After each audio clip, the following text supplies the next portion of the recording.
그날 저녁 비는 마치 하늘이 아래 세상을 씻어내려는 것처럼 가차없이 거침없이 쏟아져 내렸습니다. 저는 창가에 서서 배수로에 고인 물을 바라보며 손가락으로 커튼의 가장자리를 더듬었습니다. 20년 넘게 살아온 집이었음에도 불구하고 집은 숨이 막힐 정도로 텅 빈 느낌이 들었습니다. 남편인 리처드는 또다시 출장을 떠났고 또 다른 핑계로 저를 남겨두고 떠났습니다. 남편의 부재는 새삼스러운 일이 아니라 시계추처럼 반복되는 패턴이 되었습니다. 하지만 오늘 밤은 집안의 적막감이 그 어느 때보다 커서 숨을 쉴 수 없을 때까지 가슴을 누르는 것 같았습니다. 지금쯤이면 익숙해졌어야 했다. 결국 이것이 우리의 삶이었으니까요. 리처드는 일에 몰두하고 저는 날이 갈수록 더 공허해지는 일상으로 그 공허함을 채우기 위해 떠났습니다. 하지만 외로움은 예상치 못한 순간에 슬며시 다가와 견딜 수 없을 때까지 공들여 지은 외관의 틈새로 스며드는 법이 있습니다. 그날 밤, 외로움은 마치 두 번째 피부처럼 제 몸을 감싸며 제가 제대로 생각하기는커녕 움직이기조차 힘들 때까지 누르고 있었습니다. 그때 길 건너편 모퉁이 가게의 천막 아래에 웅크리고 있는 한 남자가 보였습니다. 그의 옷은 흠뻑 젖어 마른 체구에 달라붙어 있었고 검은 머리카락이 얼굴에 들러붙어 있었습니다. 폭풍우가 휘몰아치는 가운데서도 그의 모습에서 무언가 제 눈길을 사로잡는 것이 있었습니다. 아마도 그의 자세에서 느껴지는 반항심, 폭풍에 완전히 굴복하지 않으려는 태도 때문이었을 겁니다. 아니면 제 내면 깊은 곳에서 무언가를 끌어당기는 조용한 도움의 간청이었을지도 모르죠. 제 스스로를 설득하기도 전에 저는 복도 벽장에 있는 우산을 들고 밖으로 나섰습니다. 차가운 빗줄기가 우산으로 가려지지 않은 제 피부를 스쳤지만 저는 거의 눈치채지 못했습니다. 제 발은 저절로 길을 건너게 되었고 낯설지만 묘하게 친숙한 이 낯선 사람에게 이끌려 걸음을 옮겼습니다. 가까이 다가갔을 때 그가 20대 초반으로 생각했던 것보다 젊다는 것을 깨달았고 그의 눈빛에는 숨을 멎게 할 만큼 조용한 강렬함이 있었습니다. 괜찮으세요? 나는 두근거리는 빗소리 위로 간신히 들리는 목소리로 물었다. 그는 깜짝 놀라 고개를 들어 저를 바라보았고 그의 검은 눈동자가 제 눈과 마주쳤습니다. 잠시 동안 우리 둘 다 말을 하지 않았습니다. 그러더니 그는 고개를 흔들며 입술을 살짝 떨었습니다. 그냥 비가 그치기를 기다리고 있어요. 그는 며칠 동안 말을 하지 않은 사람처럼 거칠고 지친 목소리로 말했습니다. 하지만 비 때문만은 아니었습니다. 저는 그의 어깨가 축 처진 모습과 손의 희미한 떨림에서도 알 수 있었습니다. 이 사람은 단순히 폭풍을 기다릴 수 있는 사람이 아니었습니다. 이렇게 밖에 계시면 안 돼요. 저는 제 자신도 놀랐지만 단호하게 말했습니다. 안으로 들어오세요. 그는 내가 진심인지 아닌지 판단하려는 듯 망설이면서 내 눈을 흘겨보았다. 마침내 그는 고개를 끄덕이며 불안정하게 일어났다. 고마워요. 그가 중얼거렸다. 내 이름은 카를로스예요. 전 다이애나예요. 저는 그에게 따라오라는 손짓을 하며 대답했습니다. 집으로 돌아가는 동안 그의 젖은 신발이 포장 도로에 부딪히는 소리가 우리 사이의 정적을 가득 채웠습니다.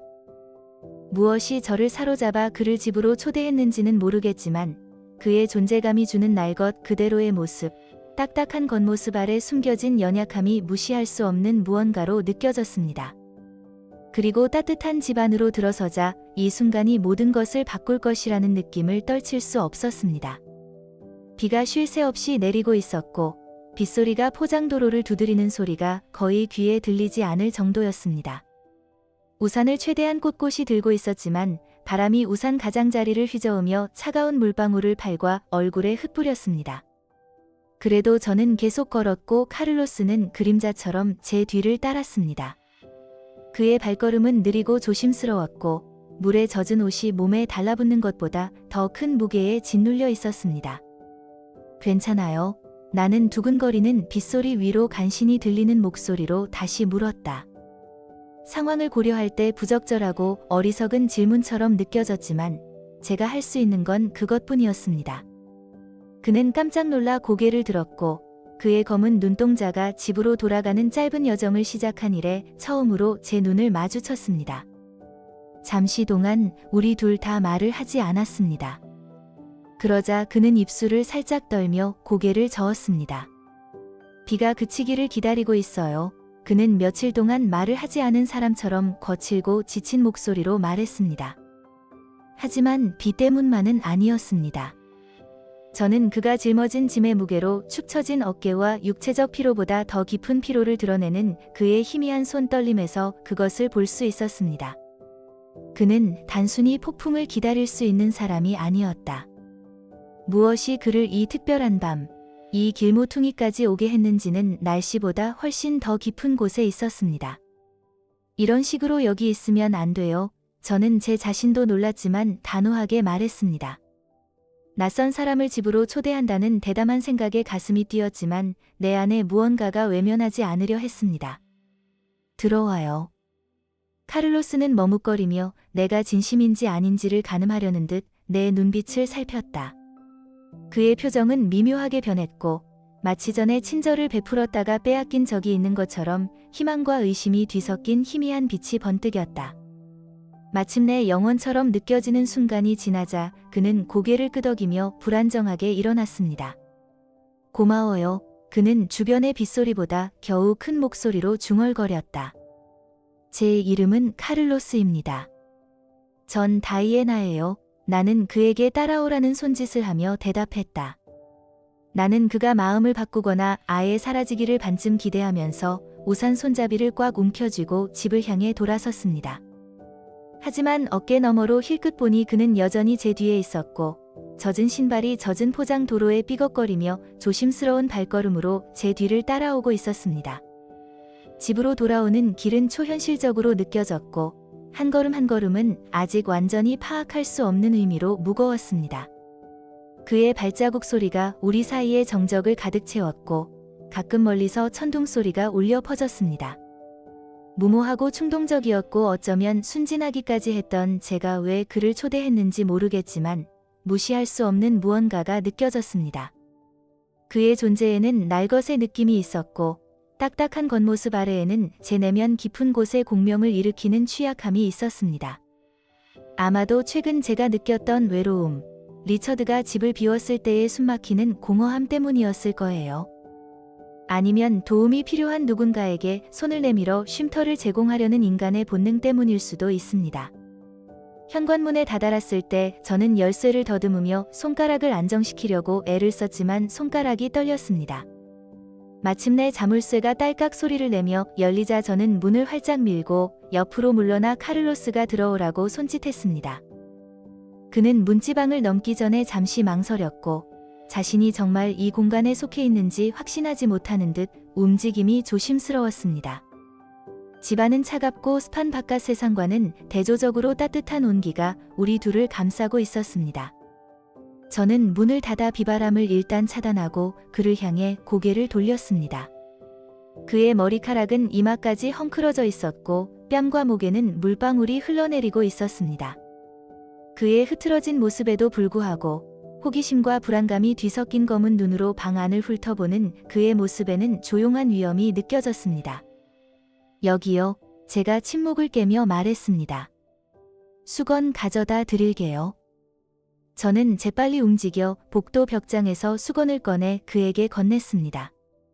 그가 수건을 받으면서 손가락이 잠깐 스쳤고 그 접촉은 제가 예상하지 못한 충격을 주었습니다.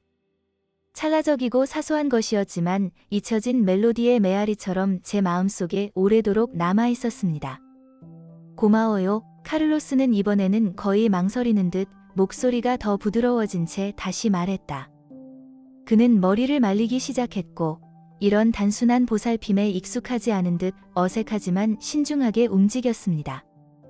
저는 잠시 그를 바라보면서 그 다음에 일어날 일을 생각했습니다. 내가 무슨 별표 짓을 별표한 걸까? 그를 초대하는 것과 지금 무엇을 해야 할지는 완전히 다른 문제였습니다. 하지만 그 자리에 서서 그가 어깨에 수건을 감싸는 모습을 지켜보면서 저는 돌아서는 것은 선택사항이 아니라는 것을 깨달았습니다. 이 순간 그 사람에 대한 무언가가 마치 제가 이해할 수 없는 이유로 폭풍이 우리를 이곳으로 인도한 것처럼 필연적으로 느껴졌습니다. 그래서 이유를 완전히 알지 못한 채 뜨거운 물로 샤워를 해야 해요. 도움이 될 거야. 카를로스는 내 말에 진심을 가늠하는 듯 이마를 살짝 찡그리며 나를 바라보았다. 잠시 후 그는 고개를 끄덕였다. 알았어요. 고마워요. 그가 복도를 따라 화장실을 향해 사라지자 저는 벽에 기대어 가쁜 숨을 몰아쉬며 현실을 직시했습니다. 이 결정이 모든 것을 어떻게 바꿀지 혹은 바꿀 수 있을지는 모르겠지만 한 가지 확실한 것은 밖의 폭풍만이 밤을 지배하는 힘은 아니라는 것이었습니다. 춥고 습한 거리에 이어 집안의 따스한 기운이 어색할 정도로 느껴졌습니다. 저는 그에게 수건을 건네며 화장실을 가리켰습니다. 뜨거운 물로 샤워하세요. 도움이 될 거예요. 부적절한 말 같았지만 그 순간 제가 할 수 있는 유일한 말이었습니다. 그가 복도를 따라 사라지자 저는 주방을 정리하느라 정신없이 바쁘게 움직이며 들뜬 마음을 진정시키려 애썼습니다. 무엇이 저를 사로잡아 이 낯선 사람을 집으로 초대했을까요? 그리고 그의 존재가 왜 그렇게 불안할 정도로 친숙하게 느껴졌을까? 카를로스가 낡은 스웨트 셔츠와 너무 작은 트레이닝복 바지를 입고 화장실에서 나왔을 때 저는 그 변화를 눈치채지 않을 수 없었습니다. 먼지와 때가 사라지고 강인함과 슬픔을 동시에 지닌 젊은 남자의 모습이 드러났어요. 그의 검은 머리카락은 축축하고 가장자리가 살짝 말려 있었고 날카롭고 탐색하는 눈빛은 폭풍의 피곤함에 가려지지 않은 채 더욱 강렬해 보였습니다. 잠시 동안 우리 둘 다 말을 하지 않았습니다. 그는 앞으로 어떻게 해야 할지 모르는 듯 목에 두른 수건을 생명줄처럼 움켜쥐고 어색하게 서 있었습니다. 배고프시죠? 제가 마침내 침묵을 깨고 말했습니다. 제 목소리는 제 귀에 이상하게 들렸고 의도했던 것보다 더 부드러웠습니다. 그는 망설이면서 고개를 끄덕였고 시선은 저와 바닥 사이에서 깜빡거렸습니다. 네, 그런 것 같아요. 나는 식탁을 향해 손짓했다. 앉으세요. 뭐라도 빨리 만들어 드릴게요. 제가 주방을 돌아다니며 달걀을 스크램블하고 빵을 굽는 동안 그의 시선이 제 모든 움직임을 주시하고 있는 것이 느껴졌습니다. 방해가 되거나 불편한 것이 아니라 그의 관심의 무게가 방 안을 가득 채우는 것 같았습니다. 제가 접시를 앞에 놓자 그는 표정을 읽을 수 없는 표정으로 저를 바라보았습니다. 고마워요. 그는 낮지만 진심 어린 목소리로 중얼거렸습니다. 우리는 스크램블 에그와 토스트로 구성된 간단한 식사를 하면서 이야기를 나눴지만 말보다 대화가 더 깊게 느껴졌습니다. 그는 처음에는 자신이 얼마나 많은 것을 털어놓을 수 있는지 시험하듯 말을 아꼈다가 점차 마음을 열었습니다. 그는 거리에서의 삶, 버려진 꿈과 잃어버린 기회에 대해 이야기했습니다. 그의 말투에는 자기 연민은 없었고 가슴을 아프게 하는 조용한 체념만이 있었습니다. 그는 다리 밑에서 잠을 자고 먹을 것을 구하러 다니며 사람들이 마치 자신이 존재하지 않는 것처럼 지나치는 투명인간과의 끊임없는 싸움에 대해 이야기했습니다. 그리고 저는 오랫동안 일상과 의무감에 묻어두었던 제 자신의 일부를 나누면서 몇 년 동안 하지 못했던 방식으로 마음을 열었습니다. 리처드의 부재에 대해, 결혼 생활의 빈 공간에 스며든 외로움에 대해 이야기했습니다. 제 자신에게도 인정하지 않았던 것들, 즉 제 삶에서 때때로 보이지 않고 들리지 않는 유령처럼 느껴졌던 것들을 고백했습니다. 카를로스는 제 말이 세상 그 무엇보다도 중요하다는 듯 시선이 흔들리지 않고 열심히 제 말을 들었습니다. 시계가 자정을 가리켰을 때 밖의 폭풍은 완만하게 잦아들었습니다. 하지만 우리 사이의 긴장감은 정전기처럼 공기 중에 삐걱거리며 더 강해졌을 뿐이었습니다. 접시와 식기를 건네는 우리의 눈빛과 손놀림 하나하나에 의미가 가득 담겨 있었습니다. 그것은 더 이상 단순한 감사나 친절이 아닌 다른 무언가, 정확히 이름을 붙일 수 없는 무언가였습니다. 여기 계실 필요 없어요. 아시잖아요. 저도 깜짝 놀라며 갑자기 말했습니다. 제 목소리가 흔들리며 내 안의 혼란을 드러냈습니다. 원하면 언제든 떠나도 돼요. 카를로스는 얼어붙은 채 포크를 입 한가운데로 가져갔다. 한참 동안 그는 아무 반응도 하지 않았다. 그런 다음 그는 조심스럽게 포크를 내려놓았고 그의 움직임은 신중했다. 내가 갈까? 그가 속삭이듯 간신히 속삭이는 목소리로 물었다. 그 질문에 저는 깜짝 놀랐습니다. 내가? 제 마음 한구석에서는 그를 초대하는 것이 이미 제가 건드리지 말아야 할 경계를 넘었다는 것을 알고 있었습니다. 하지만 제 안의 또 다른 부분, 즉 누군가가 저를 진정으로 봐주기를 갈망하는 마음은 그가 떠나기를 원하지 않았습니다. 아직은 아니야. 저는 떨리는 목소리로 아니요 라고 인정했습니다. 싫어요. 그의 시선이 제게 고정되었고 잠시 동안 세상이 축소되어 우리 둘만이 이 연약하고 불가능한 순간에 매달려 있는 것처럼 보였습니다. 그럼 전 여기 남을게요. 그는 불확실한 눈빛에도 불구하고 목소리는 안정된 채 간단하게 말했습니다. 우리 둘 다 그의 말의 무게를 인정하지 않았지만 그 말은 무겁고 부인할 수 없는 무게로 우리 둘 사이를 맴돌았습니다. 설거지를 마치고 거실에 다시 자리를 잡았을 때는 분위기가 바뀌었습니다. 밖의 폭풍은 잠잠해졌을지 몰라도 집안과 제 마음속의 폭풍은 이제 막 시작된 것이었습니다. 나 여기 있으면 안 돼요. 카를로스가 갑자기 침묵을 깨고 말했다. 그의 목소리는 낮고 망설이는 듯 마치 말로 표현하기에는 너무 무거운 생각과 씨름하는 듯 했습니다. 왜 안 돼요? 나는 생각보다 부드러운 어조로 물었다. 말을 막기도 전에 말이 흘러나왔고 조심스럽게 정리한 제 겉모습 아래에서 끓어오르는 혼란이 느껴졌습니다. 왜냐면 그는 시선을 바닥으로 떨어뜨리며 말을 이어갔다. 그는 잠시 생각에 잠긴 듯 설명할 수 없는 무언가를 설명할 적절한 방법을 찾느라 애쓰는 것 같았습니다. 이건 정상이 아니니까. 당신이고 나는 길을 잃었다고요. 저는 가슴이 두근거리며 말을 마쳤습니다. 그 말이 이상하게도 그 사람뿐만 아니라 제게도 딱 맞는 말처럼 느껴졌습니다.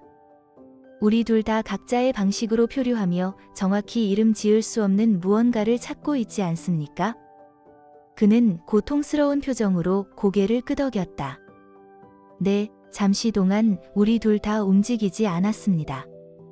우리 사이의 공기는 무언의 긴장감으로 가득 차 있었고 우리 둘 다 감히 인정할 수 없는 감정으로 가득 차 있었습니다.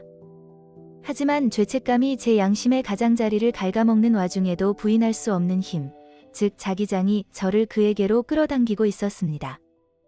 이성적이지 않았습니다. 안전하지도 않았고요.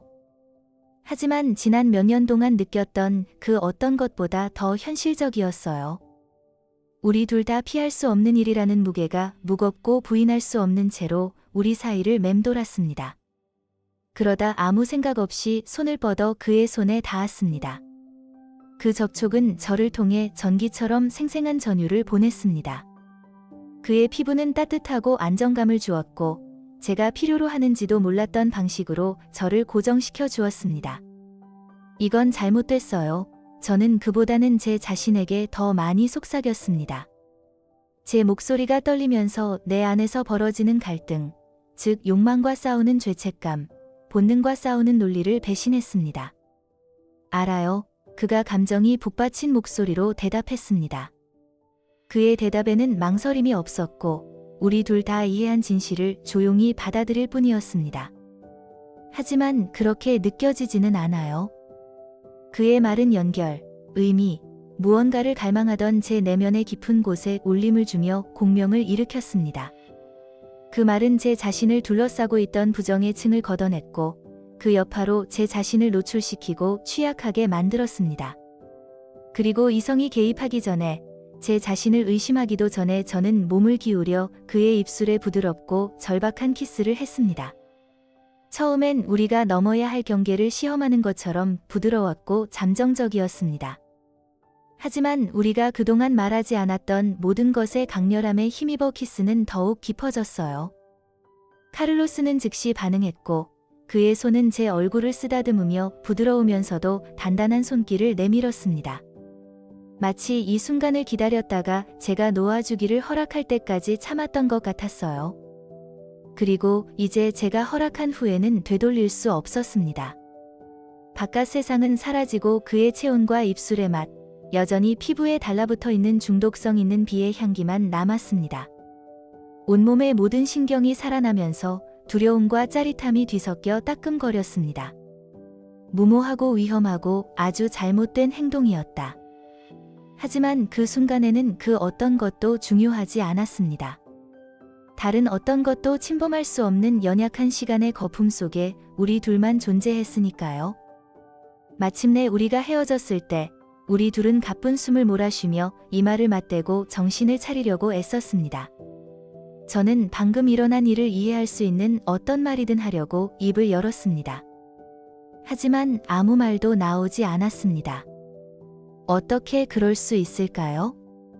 죄책감과 그리움, 잘못과 필연이 충돌하는 이 순간의 복잡함을 담아낼 수 있는 언어가 없었으니까요. 대신 저는 그저 그를 바라보며 존재한다고 확신할 수 없는 답을 그의 눈동자에서 찾았습니다. 그곳에서 제가 발견한 것은 제 자신의 감정, 즉 도망치고 싶고 머물고 싶은 상반된 욕망의 폭풍, 멈춰야 한다는 것을 알지만 멈출 수 없거나 그럴 의지가 없는 제 감정을 반영한 것이었습니다. 그러면 안 돼요. 제 귀에도 약하게 들리긴 했지만 마침내 저는 중얼거렸습니다. 안 돼요. 그가 속삭이는 것만 겨우 넘긴 목소리로 동의했습니다. 하지만 우리 둘 다 움직이지 않았습니다. 우리 둘 다 물러서지 않았습니다. 결국 이건 해야 한다. 하지 말아야 한다의 문제가 아니었습니다. 그것은 필요에 관한 것이었습니다. 너무 오랫동안 내 안에 쌓여있던 아픔, 일상과 의무로 채우려 했던 공허함에 대한 욕구였어요. 카를로스는 제 안에 무언가를 일깨워 주었습니다. 완전히 이해하지는 못했지만 무시할 수 없는 무언가를요. 저항하고 그를 밀어내고 익숙한 일상의 안전으로 물러나고 싶었지만 한 가지 확실한 것은 아직 놓아줄 준비가 되지 않았다는 것이었습니다. 아직은 아니었다. 그날 밤늦게 그의 곁에 누워 저는 상반된 감정으로 마음이 요동치면서 천장을 바라보았습니다.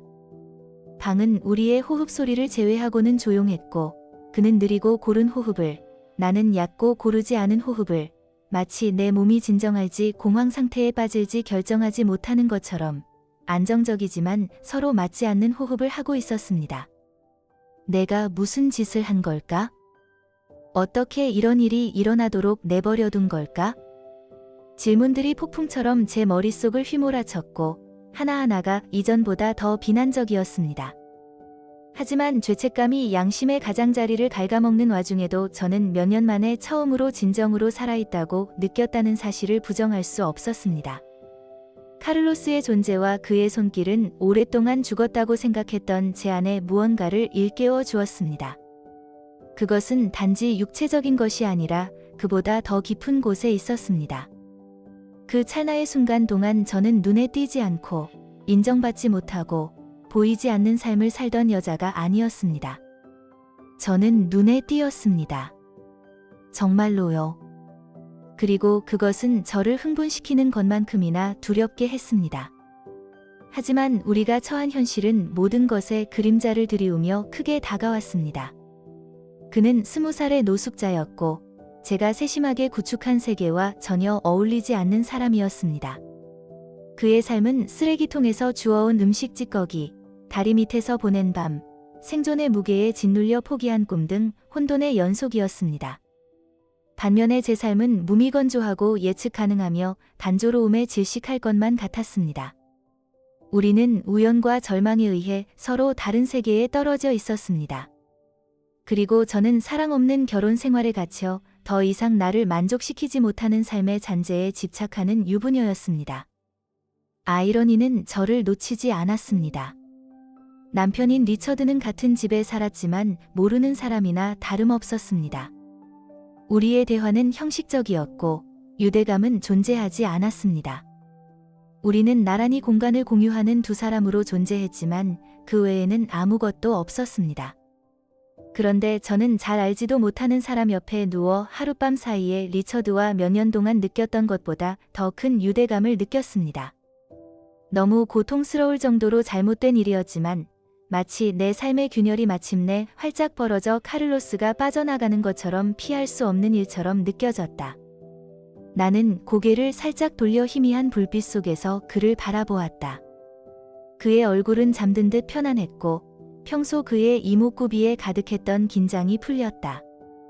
그에게는 지금 우리가 한 일의 무게를 더욱 강하게 짓누르는 순수함이 있었습니다. 그는 단순한 방랑자가 아니라 희망과 두려움, 눈에 보이지는 않지만 그가 말할 때 느낄 수 있는 상처를 가진 사람이었다. 그리고 제가 그를 이용했거나 그가 저를 이용했을 수도 있습니다. 어느 쪽이든 우리 둘 다 상처 없이 떠날 수는 없었습니다. 리처드를 생각하니 가슴이 조여왔습니다. 그가 이 사실을 알게 된다면 나를 용서해 줄까? 그가 용서한다면 저는 제 자신과 함께 살 수 있을까요?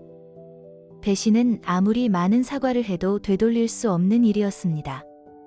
하지만 공허함만 느끼는 결혼 생활에 머무는 것이 더 낫다고 생각했을까요? 그것도 일종의 배신이 아닐까요? 눈을 감고 머릿속의 목소리를 잠재우려고 노력했지만 목소리는 점점 커져만 갔어요. 이건 카를로스나 리처드에 관한 문제가 아니었어요. 즉 내가 했던 선택과 내가 되어버린 사람에 관한 것이었죠. 어딘가에서 저는 삶을 멈췄어요. 열정보다 안전, 위험보다 일상에 안주했죠. 그리고 그것이 저를 편안하게 해주긴 했지만 공허함을 남겼습니다. 카를로스가 내 옆으로 몸을 옮기며 팔이 내 몸에 닿았다. 그 접촉은 저에게 충격을 주었고 저를 다시 현재로 끌어당겼습니다. 나는 손을 뻗어 이 순간을 조금 더 붙잡고 싶었지만 그러지 않았다. 대신 저는 욕망과 후회 사이에서 얼어붙은 채 다음에 어떤 선택을 하느냐에 따라 모든 것이 바뀔 수 있다는 것을 알았습니다. 아침이 되자 비가 그치고 축축한 고요함이 제 마음속의 무거움을 반영하는 듯 했습니다. 커튼 사이로 햇살이 들어와 바닥에 황금빛 줄무늬를 그리는 순간 저는 이대로는 여기 머물 수 없다는 것을 깨달았습니다. 무언가를 포기해야 했습니다. 결혼 생활이든 외로움이든 카를로스를 향한 이 불가능한 끌림이든 저는 계속 괜찮은 척할 수 없었습니다. 난 괜찮지 않았으니까 더 이상은 아니었으니까요. 그리고 다음에 닥칠 일이 두려웠지만 제 안에 작고 고집스러운 한 부분은 그것을 마주할 준비가 되어 있었습니다. 이 무엇이든 간에요.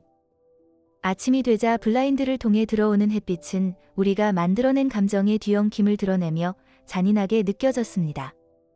카를로스는 침대 가장자리에 앉아 두 손을 꼭 깍지 낀 채 긴장감으로 자세를 굳혔다. 전날 밤의 따뜻함은 이제 먼 기억처럼 느껴졌고 우리가 저지른 일의 냉혹한 현실이 그 자리를 대신했습니다. 아무에게도 이 사실을 말할 수 없어요. 그는 불확실한 눈빛에도 불구하고 안정된 목소리로 마침내 말했다. 그는 바닥에 시선을 고정하고 저를 쳐다보지 않았지만 그의 말 뒤에 담긴 무게감이 느껴졌습니다. 알아요. 저는 목에 힘을 주고 한 음절 한 음절이 내 안의 깊은 곳에서 꺼림칙하게 끌어당기는 듯한 느낌으로 대답했습니다. 잘못됐어요. 하지만 생각을 끝내지 못한 채 목소리가 끊어졌습니다. 나 자신도 완전히 이해하지 못하는 것을 어떻게 설명할 수 있을까요?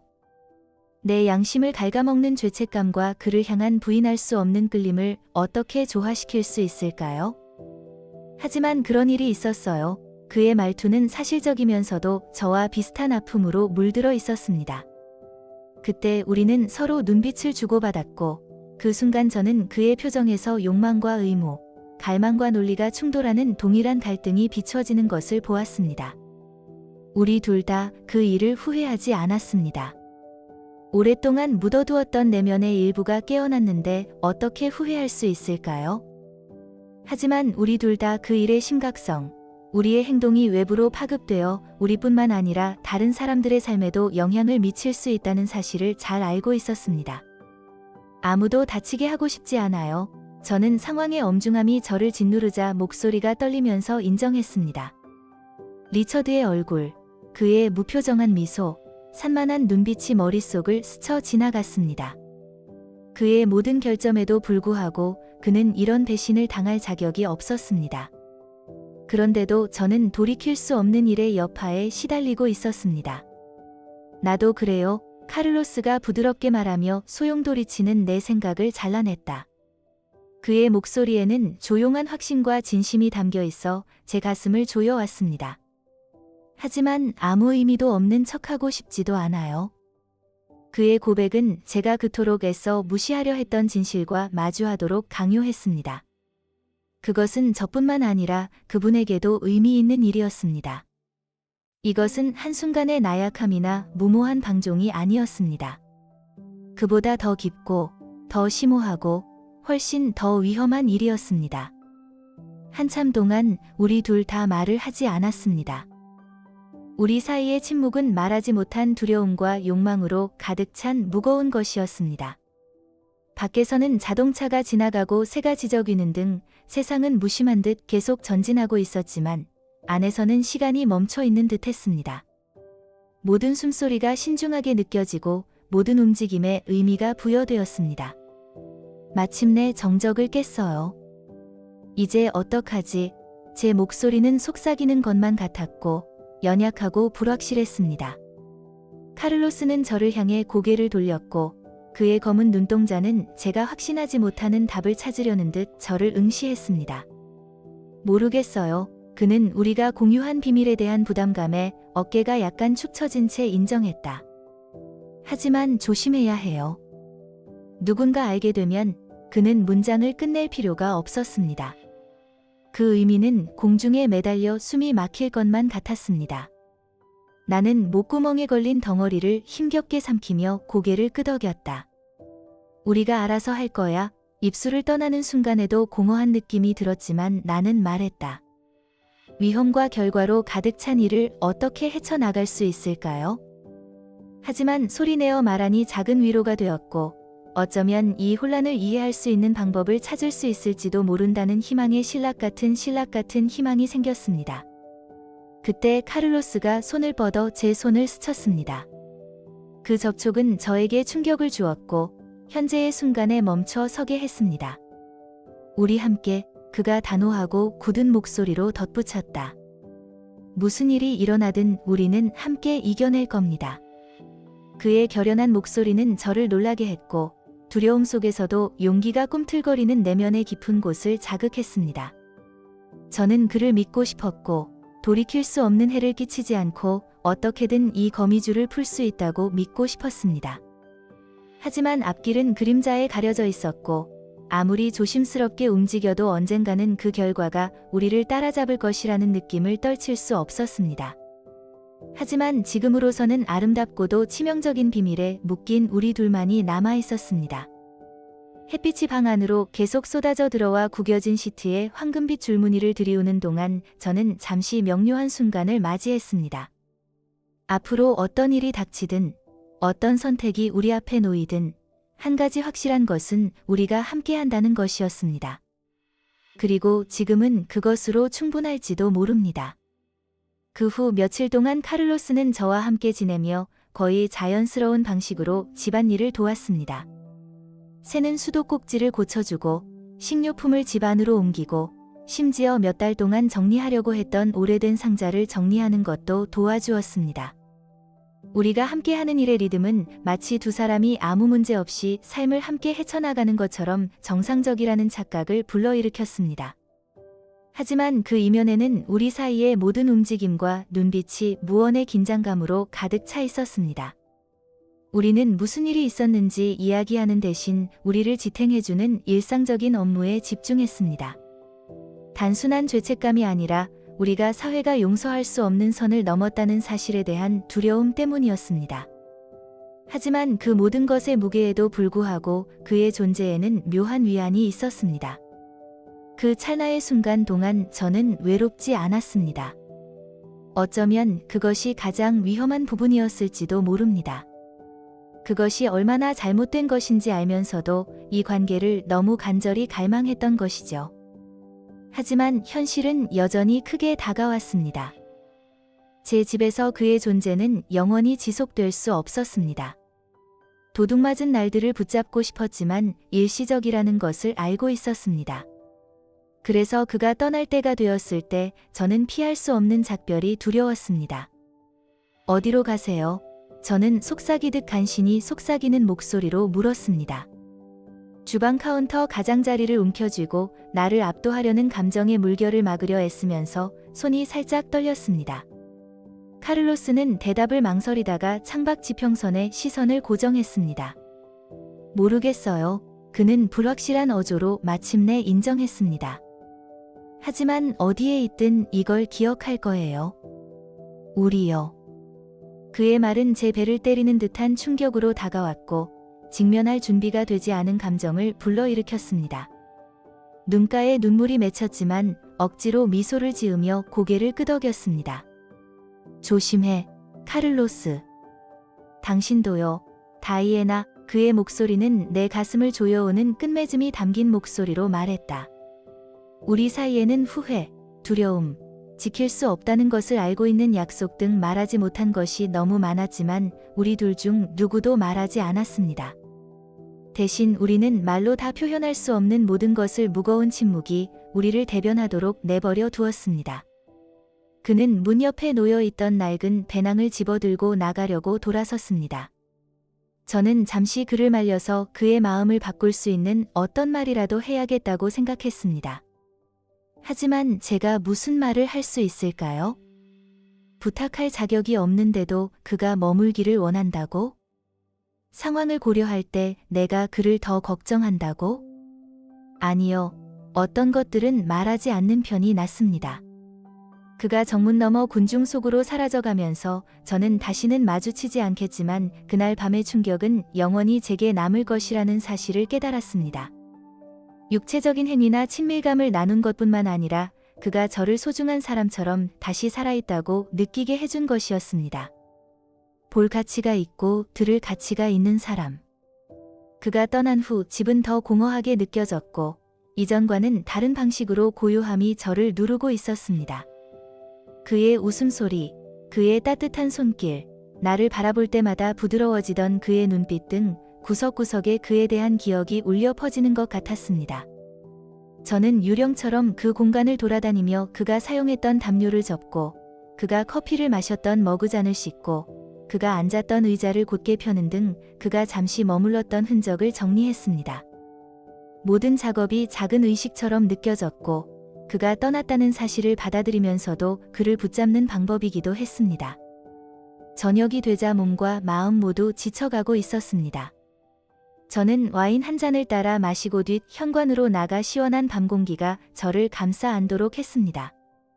하늘의 별들이 희미하게 반짝이며 끝없이 펼쳐진 하늘에 먼 빛의 조각들이 흩어져 있었습니다.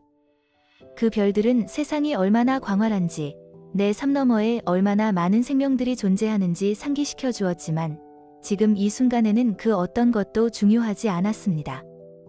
오직 카를로스 생각뿐이었어요. 그가 저 밖에서 혼자라면 괜찮을까? 그가 찾고 있던 것이 무엇이든 찾을 수 있을까? 아니면 나처럼 우리가 했던 선택 때문에 남은 여생을 괴로워하며 보낼까? 나는 와인을 천천히 홀짝이며 가슴의 통증을 조금도 가라앉히지 못했다. 언젠가는 그가 돌아오길 바랐지만 뭔가 달라질 거라는 기대 때문이 아니라 이기적으로 그를 다시 보고 싶었기 때문이었습니다.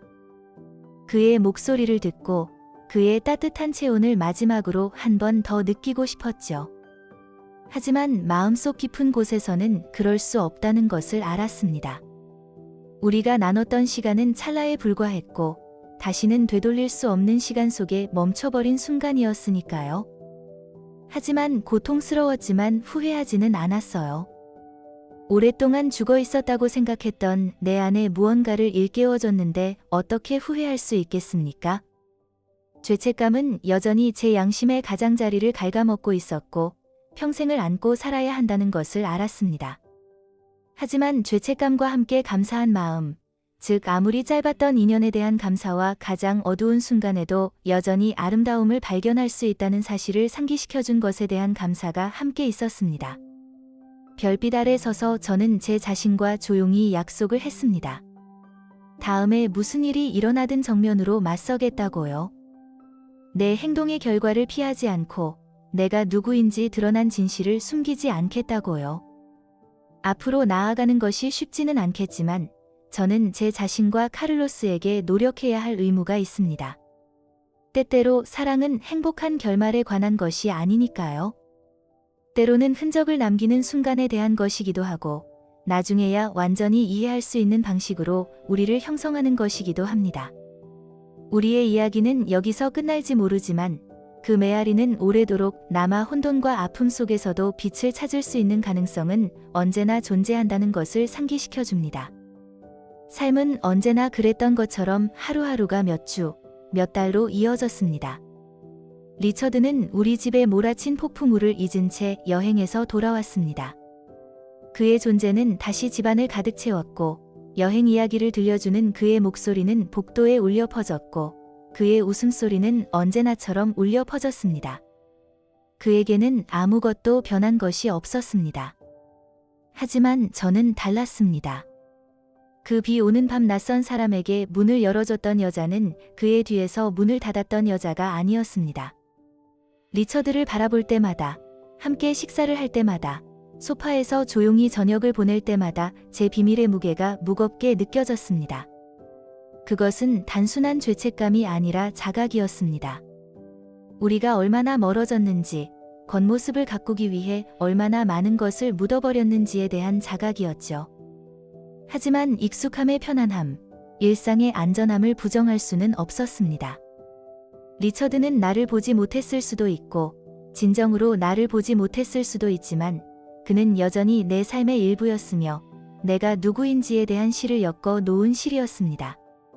카를로스와 제가 공유한 것은 틀린 것이었지만, 사실이기도 했습니다. 규칙과 기대가 지배하는 세상에서 우리는 인간관계의 복잡하고 아름다운 복잡성을 받아들이기 위해 과감히 경계를 벗어났습니다. 그가 제게 남긴 영향은 부정할 수 없었습니다. 그는 제가 미처 깨닫지 못한 채 잠자고 있던 여과되지 않은 날 것 그대로의 무언가를 일깨워 주었습니다. 그 찰나의 순간 동안 저는 아내나 엄마, 심지어 책임감 있는 성인으로서가 아니라 그저 살아있다고 느꼈을 뿐이었습니다. 하지만 이제 혼자 생각에 잠긴 저는 그 여파와 씨름하고 있는 제 자신을 발견했습니다. 우리가 한 일은 용서할 수 없는 일이었나요? 네, 후회하나요? 그 질문이 계속 머릿속을 맴돌며 명확한 답을 내리지 못했습니다. 그런 대가를 치르더라도 저를 지극히 인간적으로 느끼게 해준 일을 어떻게 후회할 수 있을까요? 사실 저는 제 안에서 소용돌이치는 감정을 풀 수 없었습니다. 죄책감과 감사함, 수치심과 수용이 뒤섞여 있었죠. 사회는 우리를 무모하고 이기적이며 부도덕하다고 할 것입니다. 어쩌면 우리는 그랬을지도 모르죠. 하지만 사회는 외로움의 아픔, 반쪽짜리 인생에 질식할 듯한 무게를 알지 못했습니다. 통제할 수 없는 힘에 의해 두 사람이 서로 끌어당기는 자석의 힘, 절망과 그리움이 옳고 그름의 경계를 모호하게 만드는 방식을 이해하지 못했습니다. 저는 카를로스가 어디 있는지, 어떻게 지내는지 궁금해하며 자주 생각했습니다. 안정을 찾았나요? 그는 안전했을까요? 카를로스를 쫓고 싶어서가 아니라 걱정스러워서 이런 질문들이 저를 괴롭혔습니다. 왜냐하면 잠시 동안 우리의 삶이 중요한 방식으로 교차했기 때문입니다. 다시는 그를 볼 수 없다는 것을 알면서도 비에 젖은 거리를 바라볼 때, 집이 고요한 순간에 그가 제게 영감을 주었던 용기의 조각을 떠올리며 그를 품고 있었습니다. 물론 리처드는 이 모든 것을 눈치채지 못했습니다. 아니면 알아차렸다 해도 아무 말도 하지 않았다. 아마도 그는 내 성찰이 스트레스나 피로, 삶의 자연스러운 썰물과 썰물에서 비롯된 것이라고 생각했을 것입니다. 내가 우리 결혼이라는 미묘한 균형을 깨뜨리기 직전까지 얼마나 가까이 왔는지 그가 알았더라면 좋았을 텐데 말이죠. 하지만 그에게 말하는 것은 그에게 상처를 주고 불완전하지만 함께 쌓아온 삶의 실타래를 풀어버리는 것 외에는 아무 소용이 없을 것 같았습니다. 어떤 진실은 말하지 않고 침묵과 자기 보호의 층 아래 묻어두는 것이 더 낫습니다. 하지만 그 비밀스러움에도 불구하고 저는 묘한 평화를 느낄 수밖에 없었습니다. 면죄부가 아니라 인간관계의 복잡성을 인정하는 것이었습니다. 사랑, 욕망, 욕구 등은 상자에 깔끔하게 들어맞는 카테고리가 아니었습니다. 그것들은 서로 얽히고 설키며 논리와 이성을 거스르고 흘러넘쳤습니다. 카를로스와 제가 공유했던 것은 전통적인 의미의 사랑이 아니었습니다. 그것은 완전히 다른 무언가, 날 것 그대로에 길들여지지 않은 덧없지만 잊을 수 없는 무언가였습니다. 몇 달이 지나면서 거울에 비친 제 모습이 다르게 보이기 시작했습니다. 제 얼굴의 주름은 노화의 흔적이라기보다는 생존의 증거처럼 보였습니다. 저는 폭풍우를 만나고 그 반대편에서 상처투성이지만 온전하게 살아남았습니다. 제가 해온 모든 일이 자랑스럽지는 않았지만 받아들이는 법을 배우고 있었습니다. 인생은 흑백이 아니라 회색조였고 모든 결정에는 미묘한 뉘앙스와 결과가 겹쳐져 있었습니다.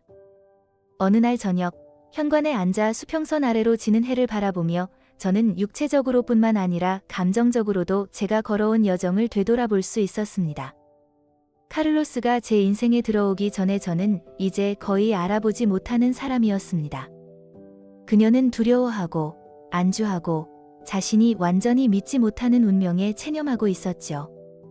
하지만 지금 여기 앉아 주황색과 분홍색으로 물든 하늘을 바라보고 있는 여자는 새로운 사람이었습니다. 더 강인한 사람. 나는 모든 답을 가지고 있지 않았다. 어쩌면 앞으로도 그럴지도 모르죠. 하지만 한 가지 확실한 것은 가장 심오한 순간은 우리가 예상하지 못한 순간이라는 사실입니다. 그런 순간은 리본으로 포장되거나 팡파르로 알려지지 않습니다. 대신 비 오는 밤 낯선 사람으로 변장하거나 별이 빛나는 하늘 아래서 속삭이는 고백처럼 조용히 우리 삶 속으로 스며듭니다. 그들은 우리에게 도전하고 우리를 변화시키고 사라진 후에도 오랫동안 남는 흔적을 우리 영혼에 남깁니다. 카를로스는 저에게 그런 순간 중 하나였습니다. 지울 수도 없고 지우고 싶지도 않은 한 장이었죠. 경계를 벗어나 인간관계의 혼돈을 받아들이는 과정에서 저는 인생은 지저분하고 예측할 수 없으며 아프도록 아름답다는 진리를 깨달았기 때문입니다. 그리고 때로는 가장 잘못된 것처럼 보이는 선택이 우리 자신에 대해 가장 많은 것을 가르쳐주는 선택이기도 합니다. 별이 하나둘씩 보이기 시작하자 저는 의자에 기대어 시원한 밤 공기가 제 몸을 감싸 안았습니다. 과거는 제 뒤에 있었고 미래는 불확실했습니다. 하지만 지금 이 순간만큼은 만족스러웠습니다.